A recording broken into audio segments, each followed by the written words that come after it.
Hello YouTube, sorry to greet you with a rather grim topic once again, but something had occurred to me that I was too tired last night to try and comment on, so I'm going to try it this morning before I, as you can see, go somewhere. Now this has been doing the rounds on Facebook, not because it's in the newspapers, I mean it is, but it's doing the rounds because this woman has actually put it on her public Facebook page. I'm not going to tell you her name, but she says, "I still can't believe he snitched on me. I swear if you break into a man's house once and give him some top while he's asleep, they label you. I didn't harm anyone." And then she shows her arrest or prison card, warrant, that shows that she got 3 counts of sexual battery for doing that. Do I even need to say why it's wrong to announce to the whole world that you've got 3 counts of sexual battery for a person while they're asleep? Do I need to explain why this somnophilic notion is actually morally wrong? And do I also need to explain what it would look like if a man tried to do that to a sleeping woman without her consent? I mean, I'm kind of curious, not because of her reaction.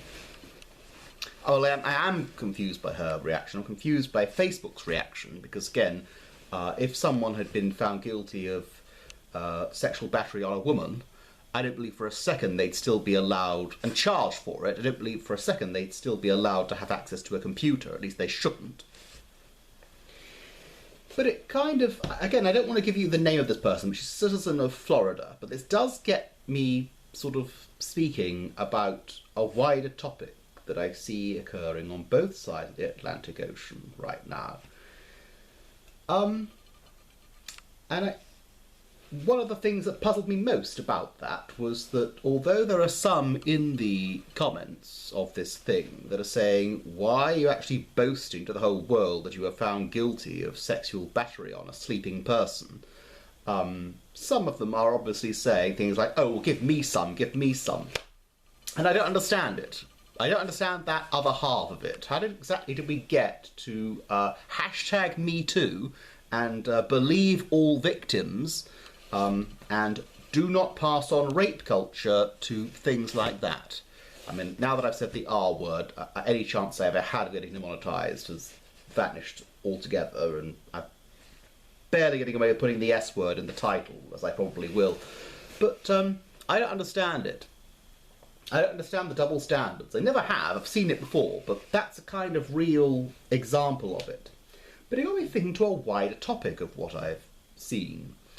Of how the gulf between the sexes has kind of widened. I'm not even talking just about the sexes, actually. I think, generally speaking, a generation... She's 26, I ought to add. 25, 26, the newspaper articles suggest. And I think there has been a new generation of people that have sort of grown up, not so much with the internet, but in the internet. I at first thought that this was a farcical thing or a parody article, but no, I looked at her Facebook page. It seems that she is still there, and as I say, that several newspaper articles set in the Florida, Orlando area do indeed indicate that it's a true story. There are some commenting that are suggesting that she's transgender, which, if true, does send a completely different signal. I don't think that's true, I have to say. I do think that's a doctored thing of her. I say that because when you put the word trans into her, what's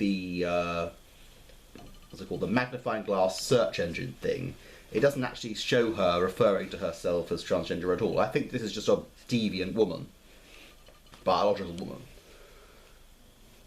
But, and that's scary enough as it is. But I do believe that people have actually gone away not quite knowing what the rules are. That doesn't excuse her, but, you know, gone are the days where a man or adolescent boy could simply get what he wanted, or think he could get what he wanted, simply by placing a hand on a woman's leg, or on her thigh, or on her behind, that would be classed as assault. A young lady shouldn't do it either, but then again, nobody sees much harm in it. And I do believe that a lot of people don't really know what the rules are in social situations. Get the sex out of it for a while. Although a lot of studies seem to show that the next generation is, for want of a better word, gayer than the next, in the sense they seem more tolerant of people that are either bisexual or gay or transgender and so on. Actually, although a lot of them do think they might be early on, because they feel as if they're on the outside, statistics generally show they're not interested in sex at all, which is probably great. But I don't get it. How exactly did we get to this? I think our new generation has actually set itself on social media. When I was at university, it was just Facebook and YouTube, I suppose. And when you look at her page, it is almost entirely sex-related stuff. So she became narcissistic.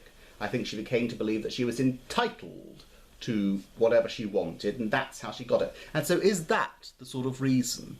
Have social media, like YouTube, I've got to say it, but more so TikTok and Instagram, have they actually led a new generation of people to believe they're just entitled to certain things? And how exactly did we lose the language to understand that this is wrong? How exactly did we get to this point? Well, that's just what I wanted to say. I think that maybe we need to have a deeper discussion on exactly what the rules are, how we explain that everyone's experience or everyone's thoughts in the wake of a sexual assault are valid, that you don't have to simply want someone to just give you sex without consent in the middle of the night without thinking, because it's stupid, people saying that, do me any time, and so on.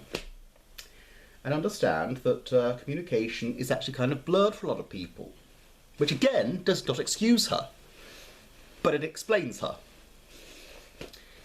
Right, jolly thought, I know, but I was going to say this is not just an American thing, because further north in Scotland, and I don't know why I put it up, was because Scotland is not on the ceiling or on the roof, it just happens to be further north, that's why I pointed.